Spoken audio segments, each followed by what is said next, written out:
And say, well, Mr. Lawman, what's your point in this? What? Peter Obi has come out to say that, well, this is just 4 years. He wants to deliver on his promise. And you heard also Honorable saying that, well, back then, he promised not to leave APGA. And now, this is another one again. Let's hear from you. I'll text it. Okay. Thank you very much. I listened to Honorable. He made his analysis. And I think that the Honorable was actually doing what Nigerian politicians make us. This idea of who him down syndrome. Honorable, please, can you kindly help us reach your mic so we can hear Lawman properly? Honorable. I'm here. Okay, can you please kindly help me mute your mic so that we can have a clear conversation? All right, Mr. Lawman, please go ahead. Okay, now the Honorable actually spoke like a politician, and he made his points, which I think will need to be verified. Like His Excellency Peter Obi will say from some time, he said, go and verify. And let me first of all address the core issue. If somebody like the current president could alter the landscape of Nigerian politics within 5 minutes of being sworn in, 5 minutes, Nigeria changed. That I don't know whether we could revive or survive from it till death. I mean, somebody spending 4 years, I say, give me 4 years, I would change you to a better. I don't think it's out of place. First and foremost, look at the Constitution of Nigeria. What the Constitution of Nigeria gives every candidate or that wins an election in Nigeria, either the president or the governor, is 4 years. After the first 4 years, you offer yourself again, then the maximum is 8 years. But now this is somebody who said, I am going to run for 4 years. Apart from, like I stated earlier, apart from the fact that he said he's going to run for 4 years, if for the rotational presidency, or what they call they're no longer rotational for some obvious and for obvious reasons, it's no longer rotational. It is now pendulum. Running like a pendulum, north and south presidency. If South has held power for 4 years, and then another Southerner comes in to say, I will now complete the remaining 4 years. Mathematically speaking and politically speaking, I think that is correct. It's not as if he wouldn't have had opportunity to run for 8 years unless he want to change the knot, which is not justice. I don't see His Excellency Peter Obi, wanting to shortchange the knot by running for 8 years or saying that he's going to run for 8 years. Me as a person will not support him. But then for people who are running, making as if the politics of Nigeria now is between the current president and Peter Obi, then that you will see that something is wrong somewhere. Is he the only person in opposition? Why is it that he's the only person attracting all these mirrors? Even people who never knew him, who never heard about him when he was governor, they now speak as if they were there. They never knew that Peter Obi was a person that encouraged innocent motors. That today, the other day when I was passing and I saw one vehicle that looked like Prado, produced by innocent. You remember that Peter Obi gave him 5 billion naira cash without asking for bank guarantee, knowing that bank guarantee will frustrate the production of that vehicle. He was the owner of Hero. He produced Hero. He allowed those things to go on. And nobody thinks about that. What they are not just thinking is politics. It's not just only politics. I don't believe what they are saying, but I believe him because that is fair, that is just, that is constitutional for him. And that is our convention for now. 8 years to the north, 8 years to the south. Even if it is 2 years that he needs from the south, he can only do that 2 years and go back to the north. The north will even resist him. Nigerians will resist him if he goes more than 4 years. So nobody should just use that desperation to blackmail him to say he's not reliable. And I am sure that for now, Peter Obi is the most reliable presidential candidate or politician. Let me say it. The reliable politician you can talk about in Nigeria who could say things and say, go and verify. I don't speak for him. I don't speak for him. I am not his mouthpiece, but I am telling you, based on facts and the records that we have available, at least for now. What facts are you talking about, Mr. Lorman? What facts are you talking about, Lorman? Exactly. When we look at facts, we look at records. Can you please give us this fact? And let's see how commendable or how well these facts are. Okay. Now, let's go by the first fact. If there's no other thing you could look at, he went to Anambra State. He ruled for 8 years, and after 8 years, he left office. And as he was leaving, up to today, nobody has ever said P2B collected 10 naira from him. And he said, I never took a bottle of Coke from Anambra State. Unlike people who are leaving and they want to go home with the treasury of the state. They go home with the treasury of the state, and the state is being run from their kitchen. You can see what is happening in Rivers State and Lagos State. Bro, the state, he left the state, and that was end. He's not ruling the state from the backyard. The state is not being run from his house. He could have done that also, like any other person that is doing, including Wike and the current president. He could have done that, but he never did. He left.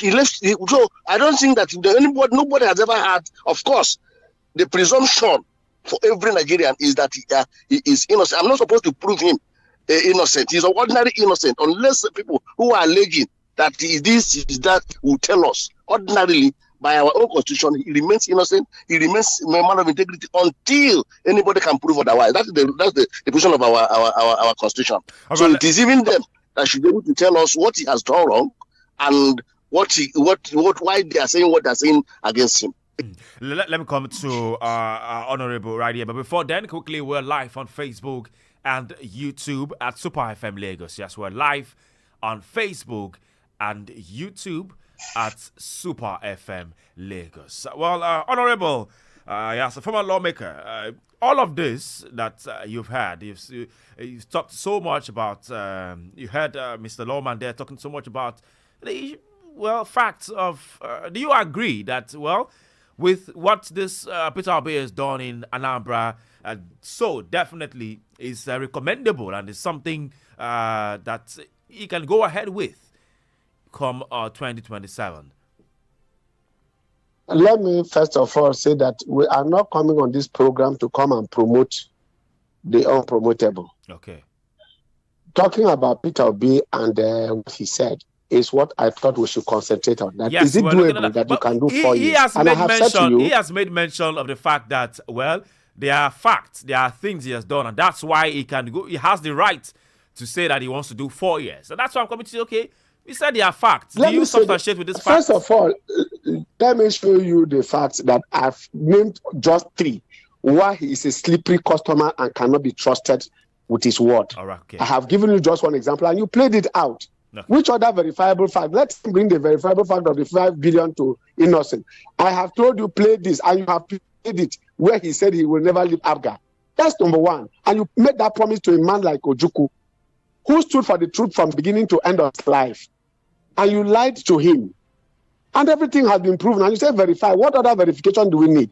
I don't want us to go and start glorifying the glorious. Because clearly, sitting on this program to start discussing a Peter Obi is to promote him as if he has any comparison with an Ashwaju in Lagos. When you talk about people looting money and running from their kitchen. And Lagos has a co-Atlantic with ocean reclamation that has brought the largest city whose economy is equivalent. That is what we have is as a co-Atlantic today has an income and net worth of 6 billion, of 6 trillion, which is the economy of the entire Anambra state. That is one portion of Lagos that a man dreamt about in 1999 and then sufficiently midwifed it through leadership succession up till today. And you call that running from the kitchen. If that is how Nigeria should run from the kitchen and cities are developing, please, we want more people to develop us from the kitchen. Because what Lagos is today, the largest and biggest economy on the African continent, you cannot be using it to compare. So I don't want to compare the incomparable. There's no basis to compare what Peter Obi did in 8 years in that place and what Ashwaju did in Lagos. That is not where we are. What we are talking about now is it doable that 4 years he will now do the magic he didn't do. Anambra, as small as it is second only to Lagos in terms of landmass in Nigeria. The smallest landmass of a state in Nigeria, second to Lagos, is Anambra State. So if in 8 years we have not seen anything except that we are searching and using torchlight in broad daylight to look for what he has done in Anambra, and we are busy discussing 5 billion to, that is not it. But we are asking, in reality, can any magic happen in 4 years? Our answer is no. So can we rely on this man to say after 4 years, he will not tell us that, look, I've started this project, let me finish production of Hero beer in Anambra so that we can now bring Hero beer to Kano. That is what he will be telling us after 4 years. So we don't want to hear that. And we are saying to ourselves that remember that Jonathan asked for 6 years, that there should be 6 years of one tenure for presidency. He made that proposal. And that was part of the reason they used against him to say, if you use 2 years of Yaradua and you have used 4 years of your own tenure, that's the 6 years you are asking for. To ask for another 4 years is to ask for 10 years, when our constitution asks for only 8 years. So you were even asking for 6 years, and you have already consummated your own 6 years. So what else are you asking for? So also are we going to be asking a Peter Obi? You've done 8 years, and we are saying this man has continued the project, even of PDP. Even PDP, some of the PDP projects that were abandoned, both Buhari and Tinubu have continued this project. That is continuity in governance. You don't just do things because of partisanship. Oh, I'm in APC, I'm in ACN, I'm in ABGA. That is the reason I'm doing this or doing that. But if you watched, because it's a progressive government, between 2015 and today, almost all projects that were started in the 16 years of period and abandoned. For instance, the reconstruction and revalidation of Makurdi Abuja Road was going on for 16 years. I mean, one lane. In 12 months, within 18 months, Buhari did not just complete it, he dualized it from Makurdi to Abuja. We are talking about the train stations which Jonathan even started, the Kaduna Rail. It was completed under a Buhari administration. That is continuity in governance. Those are the people you can rely on. Those are the verifiable and cogent facts you can use to say that, look, we are starting something new, and therefore we can renew the hope of Nigerians that governance is indeed a continuum. You can see also that what was started in terms of airport renovation and all that was being done. It was not an idea of APC. It was a Nigerian project started by PDP. APC did not say, oh, because PDP started it, abandon and start something new just to create an image for APC. We've gone beyond that in Nigeria. We are looking for governance. We are looking for facts to improve the living condition of Nigerians. And the structure of doing so after 16 years of decay cannot be wiped out in 2 months or 2 years. So what I expect Peter Obi is just in his mid-60s. So he has a chance. But that chance does not include this present 4 years, where we are already our house on the plow, and we are marching forward with development and progress that Nigerians are seeing, in which Nigerians now can remember that people were getting loans to go and study in India. People are getting loans to study in UK, Canada, US, like people like, and in all that, we are having that today. So talking about 4 years, and I'll keep to it. There is no evidence to show that Peter Obi can keep his word. And that is what Professor Soludo was talking about. All right. Yes, just about going there in response to what Professor Governor Soludo had to say in that. Well, let's listen to the words of Governor Soludo. Then we'll come back and talk more. Don't forget, we're live on Facebook, Lagos. We're live on Facebook and YouTube at Super FM Lagos. We're live on Facebook and YouTube at Super FM Lagos. Let's listen to Governor Soludo in what he had to say in regards to the one-term statement made by Peter Obi. There is zoning in Anambra, and that after Chukwuma Soludo as governor, after 8 years, the next governor of Anambra will go to Anambra Central. Now, after anybody who is contesting for governorship from Anambra South is trying to disrupt the zoning system in Anambra, some of them want to come to lie to us. How can they, with brain, you think you are talking to fools? You come to people and say, I will do only one term. Any politician who said that must be sent to a psychiatric home, because the person must have some mental problem. When the Constitution allows you to stay up to 8 years, They come and tell us, I'm going to spend 1 term. Tell us where it has ever happened. Who? Governor Soludo, any politician who is come out to say is going to do just 1 term must be sent to a psychiatric home. Let me come to Lawman Nzewa. Mr. Lawman, what's your talk? What's your thoughts on the statement from the Governor of Anambra State? Honestly, Professor Charles Soludo is somebody I also have a lot of regards for. But once it has to do with politics and governance, I think he has not put up the best of humans, I could tell you. Because if you said any politician that said he would do 4 years because Constitution guarantees you a maximum of 8 years should be sent to a psychiatric hospital, I don't know actually who would be sent to a psychiatric hospital. Is it the person that said, because you allow 8 years, you must go 8 years? Or someone who said, okay, out of the 8 years, because there are other intervening variables, other intervening factors, I will do 4 years. You say he should be sent to psychiatric hospital. For what? For a psychiatric examination?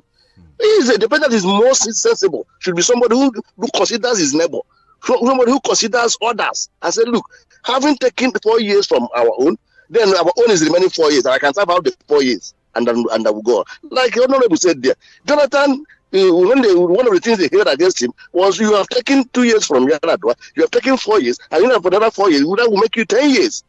And Nigerians resisted him. I think it doesn't require any form of psychiatric examination for somebody to say this is logical. But Professor Charles Soludo, for some time, I think he nurtured the ambition of being the presidential candidate or the president that will come from the South. That's my own thinking. And the only way to make it is to make sure that no other person gets there before him. And that is not a very good way to do politics. But there's something I would say. Nigerians are wise. If you put your brothers and your sisters for sale for a morsel of yam, I think they will give you the morsel of yam, but they will never trust you. That is Nigeria for you. If you bring up your pride, your people, and say, look, my people are all criminals, I am the only sent, they will say, they will thank you very much. You have shown us all the criminals, but they will never trust you. I think Soludo should pick that from Nigeria. That is a culture. They will take it from you that your people are all criminals. There are nobody is trustable in your place. Nobody can be trusted. Only you can be trusted. But I can tell you that when they get what they want from you, they will discard you like a pack of shit. And that is exactly what him. Okay, let me come to our Honorable. Honorable, I don't know if you can. Honorable, can you there? Yes, I can hear you. You had Yes. Soludo there. You made a statement in regards to that too, where you said somebody needs to be moved to a psychiatric home just because he probably is expressing his democratic right. Remember, I once made a comment like that when a senator who is presently under the storm in the National Assembly conducted, misbehaved, engaged in such acts of misconduct that it landed a 6-month suspension, which is the equivalent you describe of a Peter Obi's case year. as misconduct? Are you saying Peter Obi's case is a misconduct or misstatement? No, I'm just laying a foundation to say what I'm about to say. Okay. That on that occasion, I said that we are going to get to a stage in Nigeria where we will have to do psychiatric examination or mental stability examination for our public office holders. Remember, in 1978, between 1978 and 1982, the great Nnamdi Azikiwe made a similar recommendation when some people could only just do what my friend the lawman has just pointed out, in which they believe that the only way in which they can grow is to pull down another person. In the case of Soludo, he was making a genuine, concerned comment, because when people make comment without reference, without remembering, they get into some bout of temporal amnesia, selective amnesia. They just choose to forget what they want to forget and don't want us to remember it and want to cast that shadow upon the rest of us.